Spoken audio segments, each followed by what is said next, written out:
Learn design and manufacturing of hydraulic press and cylinders, such as C-press, H-frame press, 4-column press, plate cutting machine, punching machine, and 100 to 1,500 ton capacity hydraulic cylinders and power pack unit. This is educational channel of QS Khan. इस video से हम अब press design study करते हैं, उसकी study start करते हैं। मुझे 10 साल पहले एक रेप्यूटेड कंपनी से एक मशीन का ऑर्डर मिला था, 200 ton capacity H frame hydraulic press. उसका स्पेसिफिकेशन ऐसा था, कैपेसिटी 200 टन, उनको स्ट्रोक चाहिए था 500 mm, क्लियर गैप यानी डे लाइट उनको चाहिए था। ये प्रेस है, ये ऊपर सिलेंडर है, तो ये टॉप सिलेंडर में जो टी स्लॉट अटैच्ड है वहाँ से बॉटम टी स्लॉट के बीच में उनको गैप 800 mm चाहिए था। सिलेंडर का स्ट्रोक 500 mm चाहिए था, उसका total travel. Table size 1200 by 800, जो बॉटम जो टेबल साइज़ है वो 1200 mm बाई 800 mm ये चाहिए था उनको। मोटर HP 15 HP उनका सजेशन था, मोटर की 15 HP की मोटर होनी चाहिए, और उनको एच फ्रेम चाहिए था। एच फ्रेम थोड़ा स्टडी होता है, तो ये उनका ओवरऑल एक रिक्वायरमेंट था। इस पे मैंने प्रेस डिज़ाइन किया, मैन्युफैक्चर किया, और with grace of God last 10 year से इट इज़ वर्किंग सेटिस्फैक्टरी। तो ये डिज़ाइन में आपको अभी हम स्टडी करेंगे, I will share knowledge with you. उसके पहले हाइड्रोलिक प्रेस या हाइड्रोलिक मशीन में प्रेशर कैसे डिसाइड करते हैं उसके बारे में थोड़ा स्टडी कर लेते हैं कि किसी मशीन में 140-150 बार प्रेशर होता है, किसी मशीन में 200 बार होता है, किसी में 300 बार होता है, जैक्स में 500-600 बार होता है। तो ये क्या किस बेसिस पे सब प्रेशर डिसाइड किया जाता है उसका मैं आइडिया दे दूं, तो फिर मैंने जो प्रेशर डिसाइड किया था, क्यों किया था, उसको आपको आइडिया आएगा। ये दो एग्जांपल्स हैं। एक ये 2 टन का सिलेंडर है, ये हम जनरली मशीन्स में होल्ड करने के लिए यूज़ करते हैं। ये जैसे को आई बीम पंच करना है तो पंच के पहले बीम को होल्ड करते हैं, तो ये एक होल्डिंग सिलेंडर है कि पहले ये होल्ड करेगा, उसके बाद में मटेरियल पंच होगा। दूसरा एग्जांपल है जैक का, एक 100 टन जैक है, वो बिल्डिंग में कहीं पर भी इसको यूज़ करते हैं, कार वगैरह ट्रक वगैरह उठाने में। तो ये 100 टन कैपेसिटी का जैक है। जैक जनरली कार के तो छोटे होते हैं, 5 टन के होते हैं, मगर इंडस्ट्रीज में लगते हैं वो हैवी कैपेसिटी के होते हैं। पर्टिकुलरली जो फाउंडेशन टेस्टिंग के जैक्स होते हैं वो 200, 500, 1000, 2000 इस रेंज में होते हैं वो। तो अब ये 2 सिलेंडर का एग्जांपल है। एक 2 टन का सिलेंडर है जो होल्ड करने के लिए यूज़ कर रहे हैं, और एक 100 टन का जैक है जो किसी मटेरियल को लिफ्ट करने के लिए यूज़ कर रहे हैं। पंप जनरली वॉल सारे जो हैं वो 350 kg रेटेड होते हैं, जो जितने डायरेक्शन कंट्रोल वाले। तो अगर हम समझो ब्लाइंडली डिसाइड कर ले कि भाई हमको 350 kg का अगर सोलेनोइड वॉल है या डायरेक्शन कंट्रोल वॉल है, हम उसको 300 पे यूज़ करते हैं। अगर 300 हमने पहले डिसाइड कर लिया कि हमको भाई सिस्टम मेरा 300 पे डिज़ाइन करना है, तो जो छोटा जो होल्डिंग सिलेंडर है, 2 टन का अगर सिलेंडर है, अगर 300 kg हमको अगर वर्किंग प्रेशर उसका डिसाइड करेंगे, तो उसका जो आईडी होगा, सिलेंडर का बोर होगा, ओनली 29 mm होगा, यानी 2.9 सेंटीमीटर होगा। और पिस्टन रॉड जनरली हम उसका जो कॉम्प्रेसिव स्ट्रेंथ MS यूज़ करते हैं, तो MS का 770 kg पर सेंटीमीटर स्क्वायर, ऐसा उसका 4 फैक्टर ऑफ सेफ्टी के हिसाब से उसको सिलेक्ट करते हैं। उसका यील्ड स्ट्रेंथ जो है अप्रॉक्सीमेटली 2800 kg पर सेंटीमीटर स्क्वायर, उसका 1/4 मतलब 4 फैक्टर ऑफ सेफ्टी 770 या 700 हम डिसाइड करते हैं। तो वो अगर कॉम्प्रेसिव स्ट्रेंथ अगर उसका लें तो उसका पिस्टन रॉड सिर्फ 19 mm का होता है, 19 mm। यानी 2 टन सिलेंडर का अगर 300 kg अगर वर्किंग प्रेशर लेंगे तो सिलेंडर का बोर्ड 29 mm होगा और उसका पिस्टन रॉड 19 mm का होगा। अब ये 29 mm 19 mm बहुत पतला होता है। अगर उसको हमको इसका स्ट्रोक अगर लंबा हुआ, अगर अप्रॉक्सीमेटली 400-500 mm का हुआ, तो ये कॉम्प्रेसिव स्ट्रेंथ से तो फेल नहीं होगा कि हमने उसको 4 फैक्टर ऑफ सेफ्टी लिया, मगर ये बकल हो जाएगा। अगर थोड़ा सा भी साइड लोड आए तो बेंड हो जाएगा। तो इसमें फेलियर का जो चांस रहेगा वो प्रेशर के हिसाब से और स्ट्रेस के हिसाब से हमने जो डायमेंशन निकाला है वो स्टेबल नहीं है, वो आगे जाकर फेल हो सकता है। तो इसमें 300 kg प्रेशर वर्किंग प्रेशर लेने से ड्रॉबैक किया है कि हमारे डायमेंशन बहुत थिन है, बहुत छोटे हैं। इसके ऊपर हम अगर सिस्टम बनाएंगे तो वो उसकी थिकनेस कम होने से, उसका साइज़ कम होने से फेल होने का ज़्यादा चांस है। वहीं पर हमने अगर 100 टन का जैक लिया, 100 टन का जैक लिया, और उसको 300 बार पे अगर हमने उसका जैक में जनरली एक सिंपल सा पिस्टन रॉड होता है, उसमें पिस्टन नहीं होता है, सिंगल एक्शन होता है, ग्रेविटी से रिटर्न होता है और एक ही सिर्फ नीचे से प्रेशर देंगे तो मशीन को लिफ्ट करता है। तो इसका जो एरिया 300 kg पे 100 टन डेवलप करने के लिए ये पिस्टन रॉड का एरिया अप्रॉक्सीमेटली 206 mm उसका पिस्टन रॉड का डायमीटर होता है 300 बार पे। यानी हमारा वर्किंग प्रेशर अगर 300 बार हुआ तो हमको ये पिस्टन रॉड 206 mm का होना चाहिए, तब जाके वो 100 टन लोड डेवलप होगा। ये छोटा सा जैक्स के स्ट्रोक मोस्टली मुश्किल से 6 इंचेस मैक्सिमम होता है, उससे ज़्यादा नहीं होता है। तो इसमें बकलिंग का चांस कोई नहीं होता और ये 208 इंचेस काफ़ी थिक होता है, तो इसमें कभी बकल नहीं होगा, ये सिर्फ क्रश होगा, कंप्रेसिव सिस्टम में फेल होगा, नहीं तो नहीं होगा। और फिर भी ये 300 बार पे इतना डायमीटर है, मगर ये जो MS का जो यील्ड स्ट्रेंथ है वो 700 kg हम सेफ लेते हैं, 2800 की उसका यील्ड स्ट्रेंथ है, तो ये बिल्कुल सेफ है ये। तो कम प्रेशर के ऊपर 300 बार के ऊपर ये हमने ओवर डिज़ाइन हमारा सिस्टम हो गया, मतलब ये बहुत कम इसमें स्ट्रेस डेवलप होगा और इसका साइज़ बहुत बड़ा हो गया है। तो यहाँ पर 300 kg ने हमारे सिस्टम को बहुत बड़ा कर दिया है और यहाँ 300 kg ने हमारे आइटम को बहुत छोटा कर दिया है। दोनों भी सूटेबल नहीं है, ना ये सूटेबल है वर्किंग के लिए, जनरल यूज़ के लिए, ना वो मैन्युफैक्चरिंग या कॉस्टिंग के लिए सूटेबल है कि इतना हेवी 300 kg के ऊपर हम जैक डिज़ाइन करें। तो इसलिए प्रेशर सिचुएशन के हिसाब से डिसाइड करते हैं, होल्डिंग इक्विपमेंट में या छोटे मशीन टूल में या जैसे इंजेक्शन मोल्डिंग मशीनों के ये जितने सिस्टम है वहाँ पर प्रेशर कम रखते हैं कि उधर जो टनेज बहुत कम होता है, 5 टन 10 टन 20 टन, और इनके स्ट्रोक्स ज़्यादा होते हैं। तो स्टेबिलिटी के लिए और स्ट्रेंथ के लिए, सिलेंडर में स्ट्रेंथ रहने के लिए वहाँ पर हम प्रेशर कम कर देते हैं। अगर ये 300 के बदले अगर हम इसको स्टेबिलिटी के लिए हम पहले मैंने डिसाइड कर लिया कि ये 40 mm होना चाहिए और ये 30 mm होना चाहिए। अगर ये 40 mm अगर मैंने पिस्टन का 229 mm से 40 mm पहले डिसाइड कर लिया तो 40 mm के ऊपर प्रेशर, वर्किंग प्रेशर से 160 kg हमको चाहिए। 160 kg पे 40 mm अगर डायमीटर हुआ तो टूट हमारा डेवलप हो जाएगा। और अप्रॉक्सीमेटली अगर 40 mm अगर पिस्टन आउट हो तो 40 mm अगर इसका सिलेंडर बोर हुआ तो 30 mm इज़ सफिशेंट। ये सब जो है बकलिंग लोड के ऊपर एक्चुअली डिसाइड होगा, मगर अप्रॉक्सीमेटली ये वैल्यू आएगा। तो अगर हम स्टेबिलिटी के हिसाब से सिलेंडर को डिज़ाइन करें तो प्रेशर कम हो जाता है, ये 160 हो गया। तो 300 kg ऐसे छोटे आइटम के लिए इज़ नॉट फिजिबल, ना इकोनॉमिकल है ना सेफ है। कम प्रेशर पे हम अगर सिस्टम को डिज़ाइन करें तो थोड़ा डिज़ाइन सिस्टम हमारा स्टडी होगा। वैसे यहाँ पर कम 300 बार के ऊपर हमारा सिस्टम बल्कि हो गया। यहाँ पर अगर हम प्रेशर हाई करेंगे, अगर मैंने इसको 600 बार के ऊपर अगर इसका प्रेशर लिया तो पिस्टन रॉड सिर्फ 145 हो जाएगा, शॉर्ट थिक हो जाता, छोटा हो जाएगा और इसमें बकलिंग का कोई चांस नहीं है। तो हाई प्रेशर के ऊपर जैक्स छोटा रहेगा, हैंडलिंग में इजी है, मटेरियल कॉस्ट कम होगा। तो छोटे आइटम में जैक्स वगैरह के अंदर हाई प्रेशर जो है मोर देन 300 kg 600 बार ज़्यादा सूटेबल है, उससे उसका डायमेंशन छोटा हो जाता है, कॉम्पैक्ट हो जाता है, इकोनॉमिकल हो जाता है, चीप हो जाता है। और जहाँ पर मशीन टूल में जहाँ पर टनेज बहुत कम है, जहाँ पर फोर्स बहुत कम है और वहाँ पर हाई प्रेशर के अंदर बहुत छोटे आइटम हो जाएंगे, तो वहाँ पर हम कम प्रेशर करते हैं कि हमारा स्टडी सिस्टम बने, थोड़ा हेवी बने। तो ये दोनों एक्सट्रीम एंड है। ये छोटे आइटम्स के लिए प्रेशर हम कम रखते हैं 160, तो जितने छोटे मतलब जहाँ पर मशीन टूल्स वगैरह में ये रेंज के अंदर प्रेशर होता है 200 से 100 के बीच में उसके प्रेशर्स होते हैं। जैक्स वगैरह के अंदर 600 बार के 600 बार के आसपास प्रेशर होता है। 600 बार का पिस्टन पंप पॉलीहाइड्रोन बनाते हैं, उसका रिलीफ वॉल्व बनाते हैं, उसका लीवर ऑपरेटेड डायरेक्शन कंट्रोल बनाते हैं। तो उस हाई प्रेशर के लिए सारे सिस्टम भी हमारे पास अवेलेबल है और उसके हिसाब से जैक भी इकोनॉमिकल हो जाते हैं। तो ये दोनों एक्सट्रीम को छोड़ देते हैं। अब हाइड्रोलिक प्रेस पे आते हैं। तो हाइड्रोलिक प्रेस के ऊपर, हाइड्रोलिक प्रेस में हम जनरली 200 बार से 300 बार या 200 kg पर सेंटीमीटर स्क्वायर से 300 kg पर सेंटीमीटर स्क्वायर प्रेशर सेलेक्ट करते हैं। तो अब उसके बारे में मैं स्टडी करते हैं, उसके बारे में आपको बताता हूँ। हाइड्रोलिक प्रेस में प्रेशर कैसे डिसाइड करते हैं उसका मैं 2 एग्जाम्पल के ज़रिए आपको एक्सप्लेन करने का ट्राई करता हूँ। एक ये 100 टन पंचिंग मशीन है और ये एक 100 टन पुशिंग सिलेंडर है।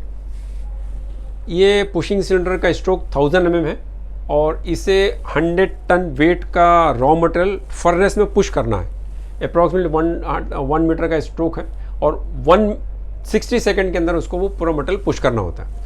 तो अगर ऐसा एग्जांपल लें कि 100 टन का सिलेंडर है, अप्रॉक्सीमेटली 1 मीटर का स्ट्रोक है और 1 मिनट के अंदर उसको मेटल पुश करना है, तो ये सिलेंडर ओपन स्पेस में होता है। अगर हम इसका बोर बड़ा कर दें तो 100 टन डेवलप करने के लिए अगर 200 kg हमने वर्किंग प्रेशर डिसाइड किया तो उसका बोर 25 सेंटीमीटर होगा, 25.2 सेंटीमीटर होगा।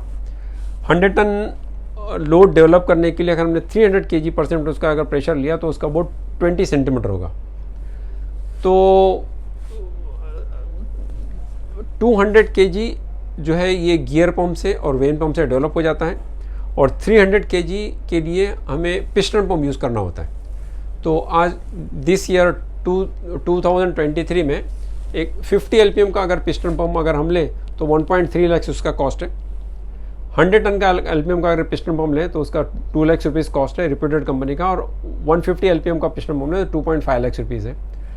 तो अगर इस सिलेंडर को 200 kg वर्किंग प्रेशर पे इसका अगर 25.2 सेंटीमीटर आईडी है, 1 मीटर अगर इसको 1 मिनट में ट्रैवल करना है तो अप्रॉक्सीमेटली हमें 50 LPM का पंप लगेगा, 50 LPM का। तो अगर हम 50 LPM का पंप लें और 30 HP का मोटर हमको रिक्वायरमेंट रहेगा इसके लिए कि फुल वो उसको 200 बार उसका वर्किंग प्रेशर है, 50 LPM उसका फ्लो है। तो अगर उसको फुल इस बार पे और इस फ्लो में चलना है तो 30 HP का मोटर रिक्वायर्ड है। तो ऐसे सिचुएशन में हम क्या करेंगे, 200 हम इकोनॉमिकल पिस्टन पंप लेना, इकोनॉमिकल नहीं, हम वेन पंप यूज़ करेंगे। 200 बार वर्किंग प्रेशर होगा, 50 LPM का पंप जो है अप्रॉक्सीमेटली 20,000 रुपीज़ में आ जाएगा दिस 2023 में, दिस ईयर।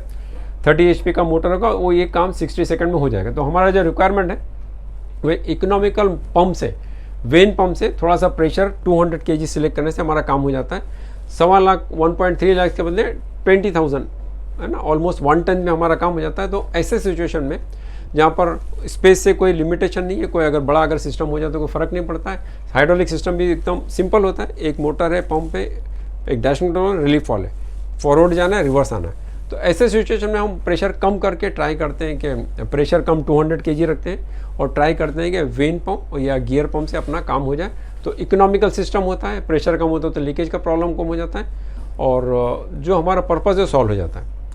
तो ऐसे सिचुएशन में वर्किंग प्रेशर हम कम रखते हैं, 200 kg रखते हैं कि हमारा वेन पंप गियर पंप से काम हो जाए और हमारा वॉल्यूम बढ़ने से हमको कोई फ़र्क नहीं पड़ता, हमारा काम हो जाता है। सेकेंड सिचुएशन है पंचिंग मशीन। पंचिंग मशीन में हमारा रिक्वायरमेंट ऐसा है, उसमें 1 मिनट के अंदर पूरा स्ट्रोक ट्रैवल करना था। इसमें 1 मिनट में 50 स्ट्रोक पंच मारना, इसको 15 स्ट्रोक पर मिनट का इसका रिक्वायरमेंट है।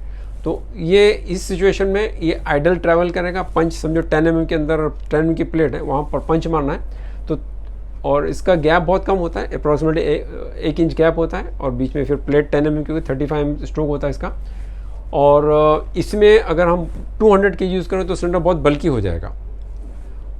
अगर हम 300 kg अगर सिलेंडर लें तो सिलेंडर का साइज़ छोटा होगा, पिस्टन छोटा होगा, बॉडी जहाँ पर माउंट करना वो छोटी, ओवरऑल बॉडी हम उसमें सेव कर सकते हैं।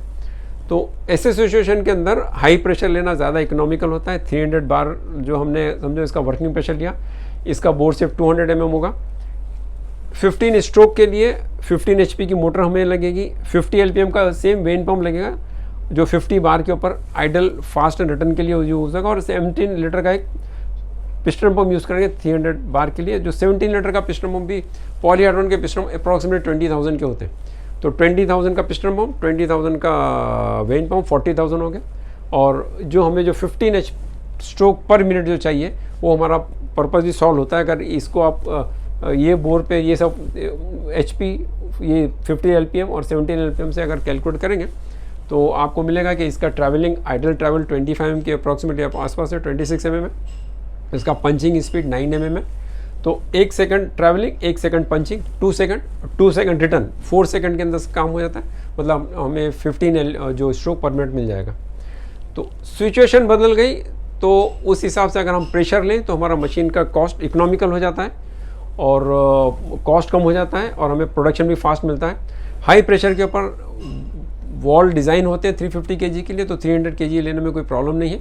और हाई प्रेशर पे फ्लो कम होता है तो उसके पाइपिंग सारी छोटी हो जाती है, मैनीफोल्ड छोटा हो जाता है, सब कुछ छोटा हो जाता है। और पिस्टन पंप का अगर 25 LPM तक अगर पॉलीहाइड्रोजन के पिस्टन पंप में तो कॉस्ट उसका कम होता है। 25 LPM से अगर ज़्यादा लेंगे तो या तो 2 पिस्टन पंप यूज़ करना पड़े, या तो फिर अगर high single piston pump use करना हो तो फिर वो उसका कॉस्ट एग्जेगरेटेड है, बहुत ज़्यादा है। तो ऐसे हार्ड एंड फास्ट रूल नहीं है कि कहाँ पर क्या प्रेशर यूज़ करना कंपलसरी है। प्रेशर डिसाइड होता है कि हमारा बजट क्या है, और कॉस्ट बहुत डिसाइडिंग फैक्टर है। अगर थोड़ा 200 kg पे अगर सिस्टम बड़ा होता है और हमको उसमें उसके साइज़ से कोई प्रॉब्लम नहीं है, वेट नहीं बढ़ता है, तो बेटर है 200 kg पे डिसाइड करना। अगर वेट बढ़ जाने से, उसका साइज़ बढ़ जाने से मशीन का ओवरऑल वेट बढ़ता है, कॉस्ट बढ़ती है, वॉल्स के और पाइपिंग के साइजेस बढ़ती हैं, तो बेटर है 300 की डिज़ाइन करना। तो ज़्यादातर हाइड्रोलिक प्रेसेस जिसमें फास्ट अप्रोच, स्लो प्रेसिंग और फास्ट रिटर्न होता है, वो 300 के आसपास में डिज़ाइन होते हैं। और जहाँ पर हाई स्पीड चाहिए होता है और फ्लो ज़्यादा होता है, 200 kg के ऊपर ज़्यादा फ्लो चाहिए रहता है, जहाँ पर पिस्टन एक्सेसिवली कॉस्टली हो जाते हैं, तो वहाँ पर हम प्रेशर 200 kg रख के वेन पंप को यूज़ करने का, गियर पंप को यूज़ करने का ट्राई करते हैं कि हमारा ओवरऑल कॉस्ट कम हो जाए। 50 LPM का cost when pump, piston pump का कॉस्ट 1.3 लाख है, और अगर हम 20 LPM का वही 50 LPM का वेन पंप लें तो 20,000, तो 20,000 का वेन पंप और पूरे पावर पे का कॉस्ट 1.3 लाख नहीं होता है। तो ऐसे जो है ना, कॉस्ट फैक्टर पे और उसके साइज़ के ऊपर और उसकी मशीन्स के ऊपर डिपेंड करता है हम क्या प्रेशर डिसाइड करते हैं। मगर हाइड्रोलिक प्रेसेस में 200 और 300 के बीच में ही ज़्यादातर यूज़ होता है।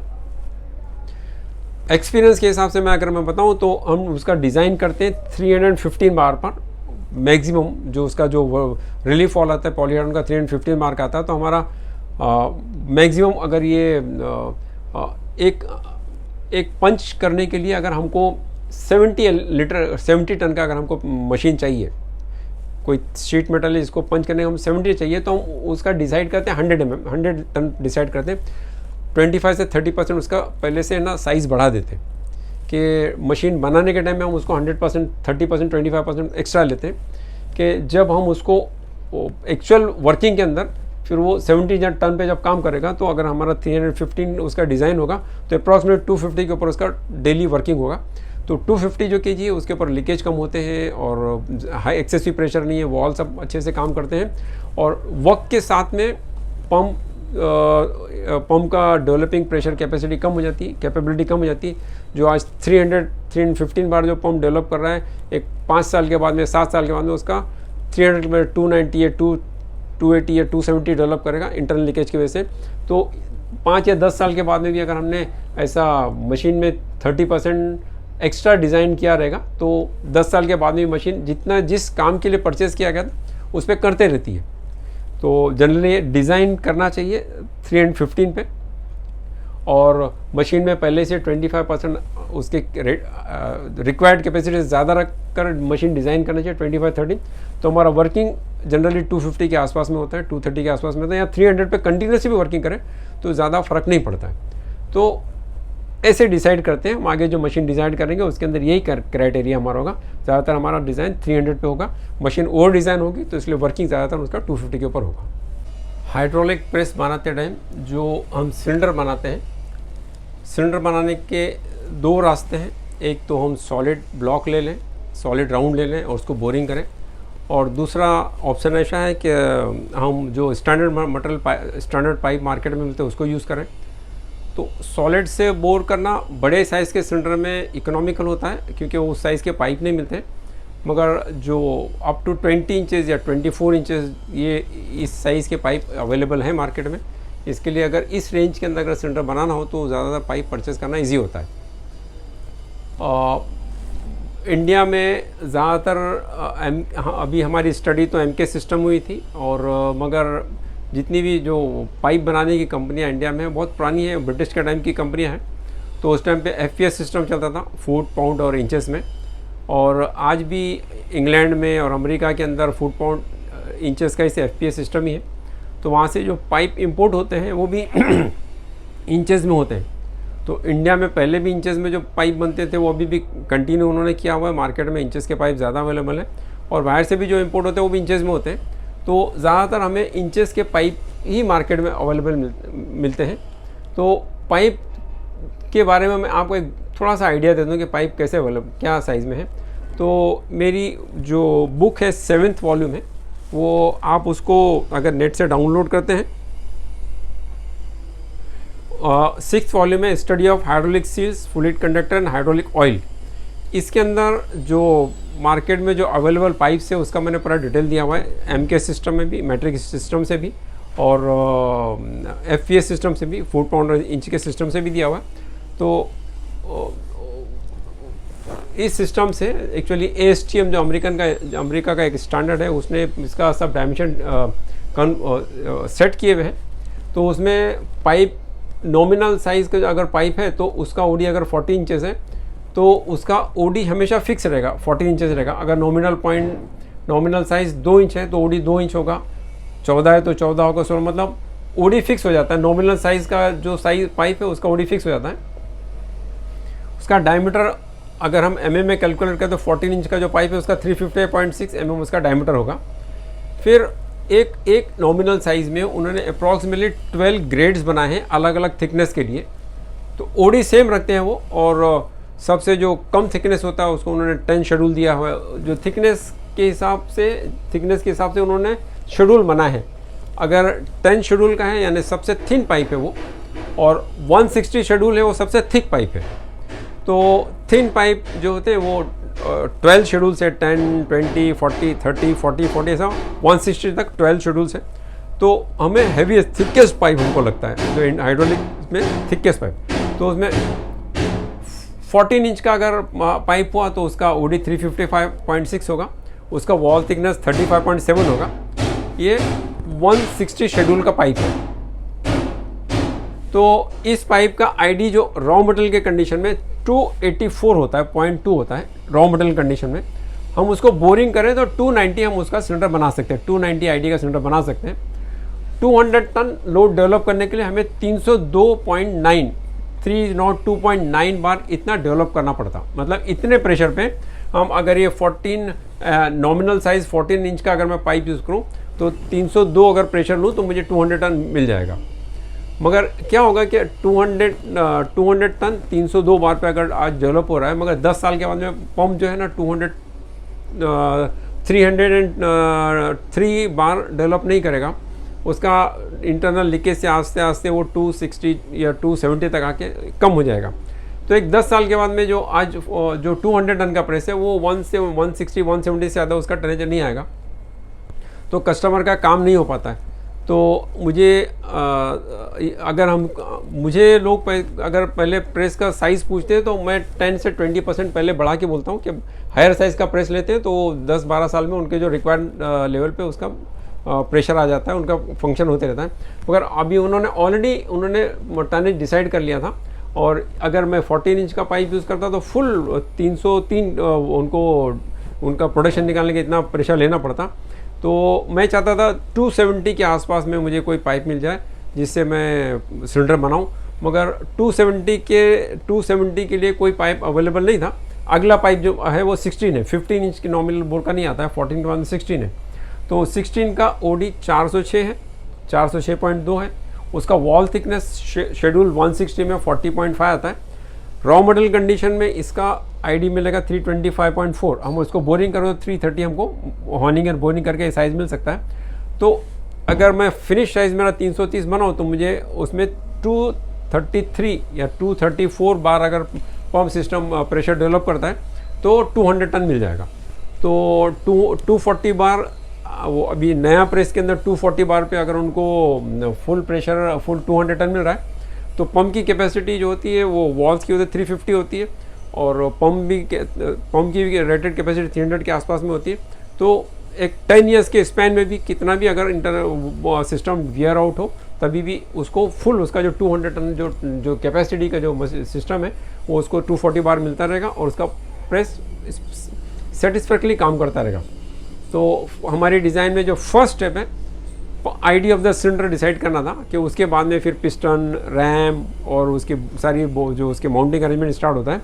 तो फर्स्ट जो स्टेज है उसका वर्किंग प्रेशर डिसाइड करना, और सिलेंडर का आईडी डिसाइड करना। तो हमने आईडी डिसाइड किया अवेलेबिलिटी ऑफ पाइप के हिसाब से। हम उसको बोरिंग करने आएंगे तो बहुत महंगा पड़ता था। 14 में हमारा काम होता था मगर कट टू कट था, टाइम के साथ में इतना उसको प्रेशर डेवलप नहीं होता तो उसको टनेज नहीं मिलता। तो हमने हायर साइड का पाइप लिया, 16 इंच नॉमिनल बोर्ड और 160 शेड्यूल का थिक 40 mm पॉइंट थिक का पाइप लिया, उसको बोर करके हमने 330 बनाया। ऐसा हमने डिसीजन लिया तो हमारा वर्किंग प्रेशर 234 होगा। तो ये फर्स्ट स्टेज था पाइप डिसाइड करने का और प्रेशर डिसाइड करने का।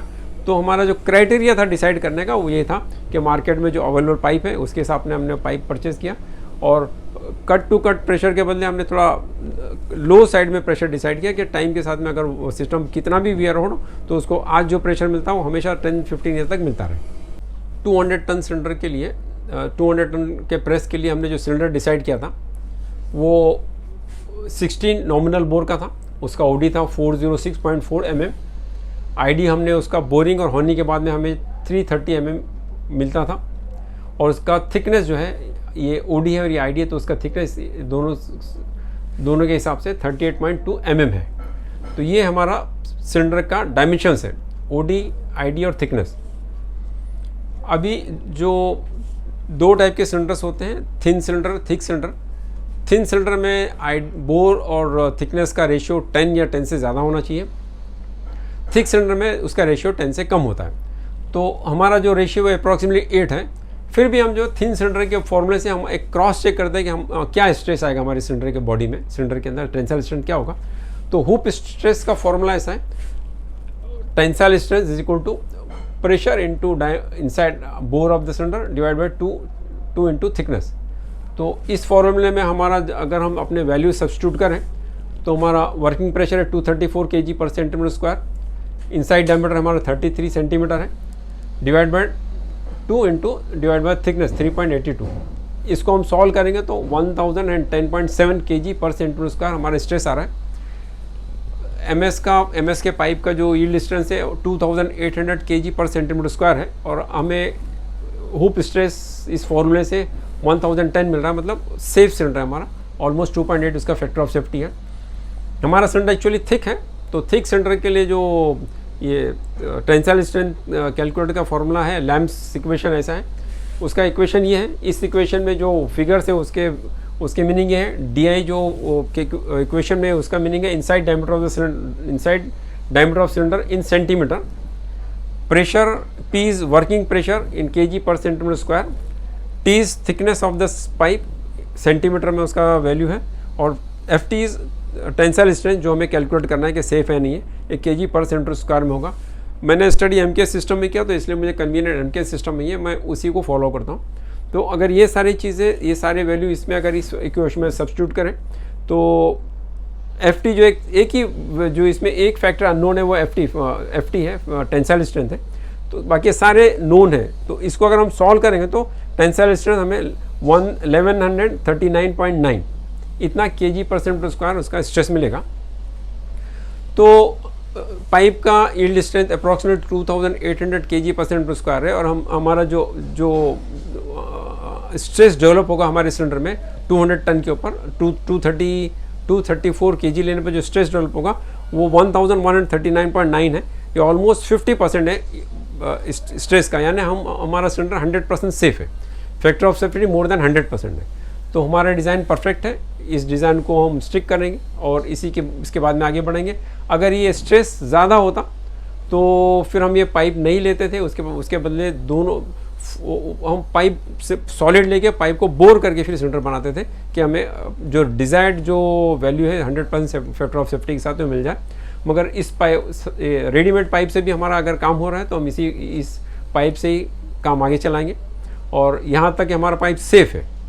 तो ये एक रीक चेक हमने कर लिया, अभी पाइप सेफ़ है तो इसी डायमेंशन को हम स्टिक करेंगे और इस डायमेंशन के हिसाब से and plug, piston rod, guide Bush, gland Bush, सारे कैलकुलेशन इसके बाद में इस डायमेंशन के हिसाब से आगे बढ़ाएंगे। तो अगले वीडियो में हम एंड प्लग और पिस्टन रॉड और पिस्टन का डिज़ाइन सीखेंगे। Thank you.